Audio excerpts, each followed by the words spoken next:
Sardegna, isole virtuose nella transizione ecologica. Le nostre isole minori, gioielli incastonati nel Mediterraneo, ma sono davvero pronte ad affrontare la sfida della sostenibilità? Parlare di transizione ecologica in Italia significa spesso guardare alle nostre isole minori. E in questo panorama, la Sardegna si impone come una realtà particolarmente virtuosa. Secondo il rapporto Isole Sostenibili 2025 di Legambiente e CNRIA, presentato a Napoli, che ha analizzato le performance ambientali di 26 piccole isole abitate, l'isola di San Pietro si colloca addirittura al vertice della classifica nazionale, con un indice di sostenibilità del 62%, segnando un notevole aumento dell'8% rispetto all'anno precedente. Non da meno l'isola di Sant'Antioco, anch'essa in Sardegna, che si piazza al terzo posto con il 57%, pur registrando un lieve calo. Il rapporto valuta diversi indicatori ambientali, dalla gestione dei rifiuti all'uso dell'energia, dalle risorse idriche alla mobilità e alla protezione della natura, mostrando un quadro di progressi disomogenei a livello nazionale. Le isole sarde, in particolare quelle del Sulcis, brillano in diversi settori. Guardiamo ai dati che ci riempiono di orgoglio. Nella gestione dei rifiuti, San Pietro e Sant'Antioco superano ampiamente l'obiettivo europeo del 65% di raccolta differenziata, raggiungendo rispettivamente un impressionante 88,95% e 81,5%.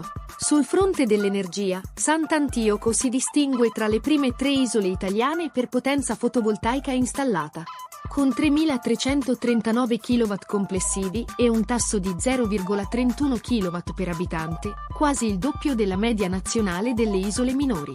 Il consumo idrico è un altro punto di forza, con 251 litri barra abitante barra giorno a San Pietro e 294 a Sant'Antioco. Entrambe le isole rimangono significativamente al di sotto della media nazionale, 462 litri.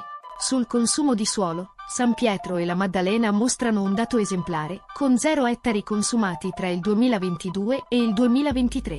Certo, ci sono sfide aperte, come l'elevato tasso di motorizzazione, ma anche qui si nota un aspetto positivo: la qualità del parco auto nelle isole sarde.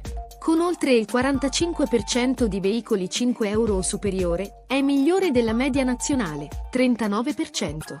Questi successi sardi contrastano con un quadro generale ancora preoccupante per l'intero arcipelago italiano. L'indice complessivo di sostenibilità delle isole minori si ferma a un modesto 46,8%, con un aumento minimo.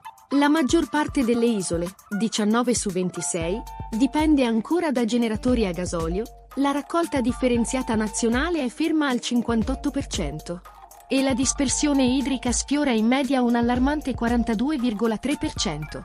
Di fronte a questa realtà, Legambiente e CNRIA lanciano un appello urgente per un piano nazionale dedicato alle isole minori, basato su 4 pilastri fondamentali: transizione energetica, gestione sostenibile delle risorse naturali, digitalizzazione e turismo sostenibile.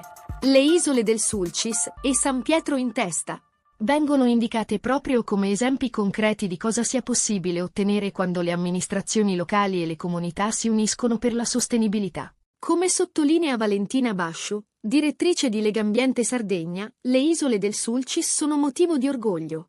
E San Pietro dimostra che il coinvolgimento attivo di cittadini e turisti si traduce in azioni concrete per la tutela ambientale e la qualità della vita.